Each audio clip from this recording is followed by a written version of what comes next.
कहानी की शुरुआत होती है और हम एक लड़के को देखते हैं जिसका नाम जेसन होता है और वह अपनी फीलिंग्स को गाने के माध्यम से लोगों तक पहुंचाने की कोशिश करता है क्योंकि उसका ऐसा मानना होता है कि किसी को उसकी परवाह नहीं है। दरअसल जेसन पढ़ाई में कमजोर होता है और उसके म्यूजिक की तरफ ज्यादा अट्रैक्शन के चलते उसके पिता उसे यूजलेस समझते हैं और उसकी बहन जोई से बार बार उसकी तुलना करते हैं। तो दोस्तों, ये थी अब तक की कहानी और यहाँ से शुरू होती है बैड सिस्टर फिल्म की असली कहानी। स्कूल की छुट्टियां खत्म होती है, जेसन और जोई वापस स्कूल आ जाते हैं जो कि शहर का टॉप कैथलिक स्कूल होता है। वहीं दूसरी तरफ उसी दिन एक नई टीचर सिस्टर सोफिया का भी दूसरे स्कूल से उनके स्कूल में ट्रांसफर होता है और सिस्टर सोफिया दूसरी सिस्टर से काफी अलग होती है। वो बाकी सिस्टर से काफी जवान और बेहद खूबसूरत होती है, पर उसके बिहेवियर में कुछ गड़बड़ी रहती है। दरअसल स्कूल के पहले ही दिन वो मॉर्निंग प्रेयर किए बिना क्लास शुरू करने जाती है,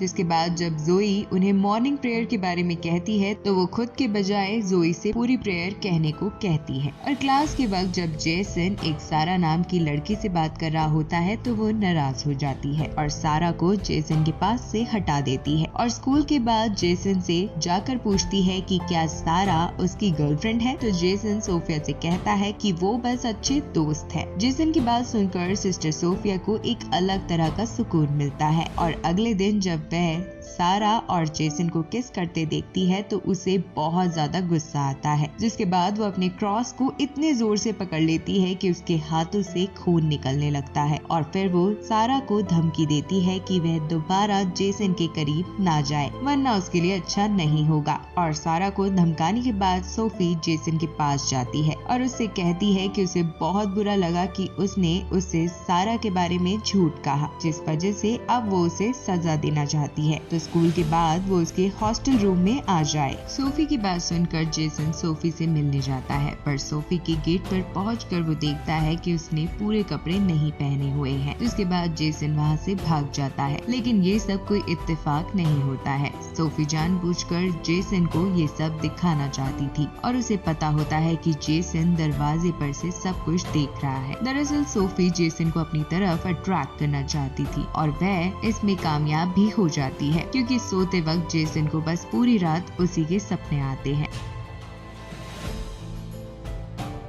पर अगले दिन वीकेंड्स पर घर जाने से पहले सोफी जब सारा को जेसन से बात करते हुए देखती है तो फिर से अपना आपा खोने लगती है। जिसके बाद सोफी स्कूल की प्रिंसिपल सिस्टर रिबेका से ये कहकर छुट्टी मांगती है कि उसकी आंटी बहुत बीमार है, तो वह हॉस्पिटल उनसे मिलने जा रही है। और फिर सीधे रात होने पर जेसन के घर के बाहर अपनी कार पार्क करके बैठी रहती है और उसे गाते हुए सुनती रहती है। पर तभी उसे रियलाइज होता है कि वो सारा के होते हुए जेसन के करीब नहीं जा सकती। जिसके बाद वो स्कूल खुलने पर सारा की बुक में ड्रग्स रख देती है। जिसके बाद जब सारा क्लास के टाइम वह बुक लेकर आती है तो सोफी उसे पकड़ लेती है और ड्रग्स रखने के जुर्म में वो सारा को सस्पेंड करवा देती है। पर सोफी का प्लान यहीं पर खत्म नहीं होता। वो जेसन के कमरे में भी अपनी शराब रख देती है और रूम चेक करवाने के बहाने उसे भी पकड़वा देती है। पर सोफी यहाँ एक नया खेल खेलती है। जब फादर मैसी और सिस्टर रिबेका जेसन को सस्पेंड करने का सोच रहे होते हैं तो सोफी उन्हें जेसन को माफ करने को कहती है और उनसे कहती है कि आगे से वो उसका ध्यान रखेगी। और सोफी ऐसा इसलिए कहती है ताकि जेसन उसे अच्छा समझे और वो जेसन को कंट्रोल कर सके। अब कहानी आगे बढ़ती है और हमें सोफी की असलियत के बारे में भी पता चलता है कि वह कौन है, कहां से आई है और वह जेसन के पीछे इतनी पागल क्यों है और वो जेसन को कैसे जानती है। दरअसल सोफी का असली नाम लॉरा होता है और वो बहुत मालदार पर साइको टाइप की लड़की है। और जब वो एक इंटरनेट पर जेसन को गाते हुए सुनती है तो वो उसी पल से जेसन के लिए दीवानी हो जाती है। इसके बाद जेसन के करीब आने के लिए लॉरा असली सिस्टर सोफी को मारकर खुद उसकी जगह जेसन के स्कूल में आ जाती है। और अब जेसन का कंट्रोल अपने हाथ में लेने के बाद लॉरा जेसन को स्कूल में ही रोक लेती है जब सारे स्टूडेंट्स वीकेंड पर अपने घर जाते हैं। पर इन सब के बीच वो एक बात भूल जाती जाती है कि जेसन की एक बहन भी है जिससे उसकी हरकतों पर शक होने लगा है। और जब उसे पता चलता है कि जोई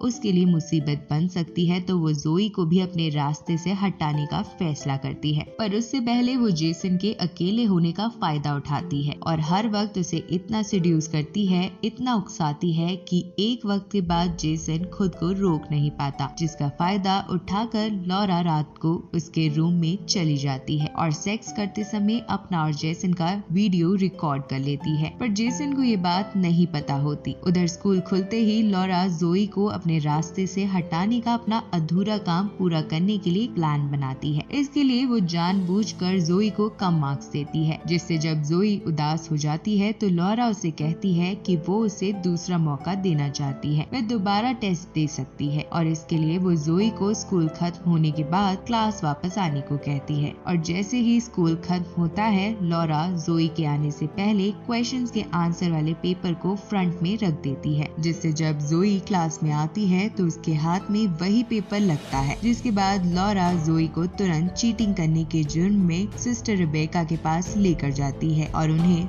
जोई को सस्पेंड करने को कहती है। पर इस बार लॉरा का प्लान यहाँ पूरी तरीके से फेल हो जाता है। सिस्टर रेबेका जोई के ओवरऑल गुड परफॉर्मेंस के लिए इतनी छोटी बात पर सस्पेंड करने से मना कर देती है। पर लॉरा की इस हरकत पर जोई बहुत भड़क जाती है और सिस्टर रेबेका से अकेले में बात करते समय उनसे कहती है कि उसे सिस्टर सोफी कुछ ठीक नहीं लगती, यहाँ तक कि उसे लगता है सिस्टर सोफी को मॉर्निंग प्रेयर भी नहीं आती। जोई की ये बात सुनकर सिस्टर रेबेका को ऐसा लगता है कि वो गुस्से में ये सब बोल रही है, जिस वजह से वो जोई की बात को नजरअंदाज कर देती है। इसके बाद जब कुछ दिनों में वीकेंड दोबारा आता है तो दूसरे स्कूल के भी बिशप उनके स्कूल में आते हैं और खास बात ये रहती है कि वो असली सोफी को अच्छे तरीके से जानते हैं। पर इससे पहले लॉरा पकड़ी जाती वो उस बिशप को आते देख लेती है और सिस्टर रेबेका से ये कहकर वहाँ से भाग जाती है कि उसकी आंटी की तबीयत और भी ज्यादा खराब हो गई है। दूसरी तरफ वीकेंड पर जेसन के साथ भी कुछ ठीक नहीं होता। जेसन की उसके पिता के साथ इस बात पर बहस हो जाती है कि वो 1 साल के लिए स्कूल छोड़कर अपने म्यूजिक पर ध्यान देना चाहता है, जिसके बाद अपने पिता से लड़कर जेसन सारा के घर पार्टी में चला जाता है। पर जब सारा उसे किस करने की कोशिश करती है तो उसके दिमाग में बस लॉरा की इमेज आने लगती है, जिस वजह से वो उसी वक्त नशे की हालत में वहाँ से भाग जाता है। जिसके बाद अंडर एज होने की वजह से पुलिस उसे पकड़ लेती है। पर तभी लॉरा वहाँ आकर सारा मामला संभाल लेती है और जेसन को अपने साथ एक होटल में ले जाती है। पर जेसन समझ जाता है कि लॉरा का वहाँ आना कोई इत्तेफाक नहीं था, वो इसका पीछा कर रही थी। तो लॉरा जेसन से कहती है कि वो सही है और वो उसका पीछा बहुत वक्त से कर रही है क्योंकि वो उससे बहुत प्यार करती है। और ये कहकर लॉरा जेसन के सामने बहुत अजीब हरकतें करने लगती है, जिससे जेसन घबरा जाता है और जेसन की हालत और भी ज्यादा खराब हो जाती है जब लॉरा उसे कहती है कि उसके पास बहुत सारे पैसे हैं और वह चाहती है कि वो उसके साथ कहीं दूर भाग चले। लॉरा की बात सुनने के बाद जेसन उससे कहता है कि वो उससे कोई प्यार व्यार नहीं करता, यहाँ तक कि वह रोज अफसोस से जीता है कि उसने उसके साथ वो सब क्यों किया। और ये कहकर जेसन वहाँ से निकल जाता है। जिसके बाद जेसन के जाने के बाद लॉरा और भी ज्यादा पागलों की तरह बर्ताव करने लगती है। और वही दूसरी तरफ जेसन जब उदास होकर रोड के किनारे पर बेंच पर बैठा हुआ होता है तभी उसके पिता वहाँ उसे ढूंढते हुए आ जाते हैं और जेसन से माफी मांगते हैं कि उन्होंने उसे आज तक नहीं समझा। जिसके बाद जेसन भी इमोशनल हो जाता है और दोनों के बीच सब कुछ ठीक हो जाता है। इसके बाद स्कूल खुलते ही लॉरा खुद को कंट्रोल करने की कोशिश कर रही होती है। तभी वो देखती है कि सारा अपने पिता की पहुंच की वजह से स्कूल वापस आ जाती है, जिसे देखकर लॉरा का दिमाग और भी ज्यादा खराब हो जाता है। और जब वो सारा को जेसन से दोबारा बात करते हुए देखती है तो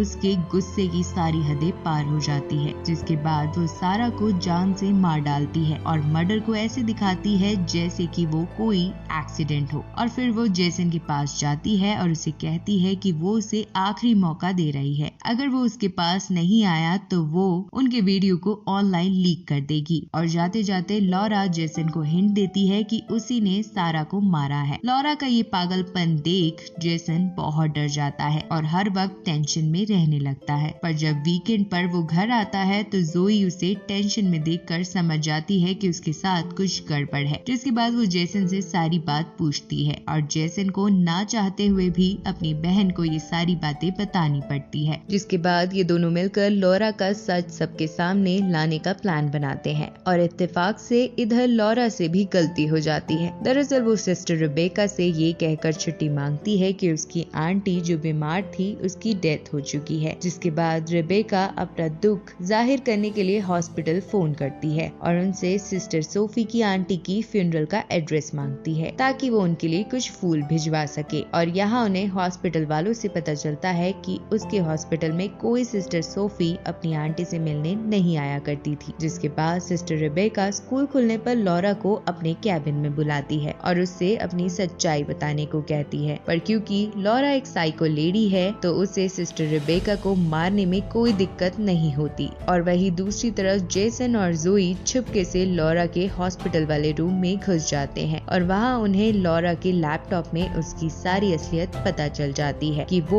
सिस्टर सोफी नहीं बल्कि कोई और है। पर जब ये लोग वहाँ से निकल रहे होते हैं तब लॉरा वहाँ आ जाती है और दोनों पर हमला कर देती है। पर इससे पहले कि वो जोई को मार देती, सिस्टर रेबेका यहाँ जख्मी हालत में आकर लॉरा को पकड़ लेती है और इसका फायदा उठाकर जेसन लॉरा को जान से मार डालता है और मूवी यहाँ खत्म हो जाती है। दोस्तों, अगर आपको ये कहानी पसंद आई तो प्लीज वीडियो लाइक और शेयर जरूर करें और ऐसे ही इंटरेस्टिंग वीडियोस के लिए अम्ब्रेला टीवी को सब्सक्राइब भी कर लें।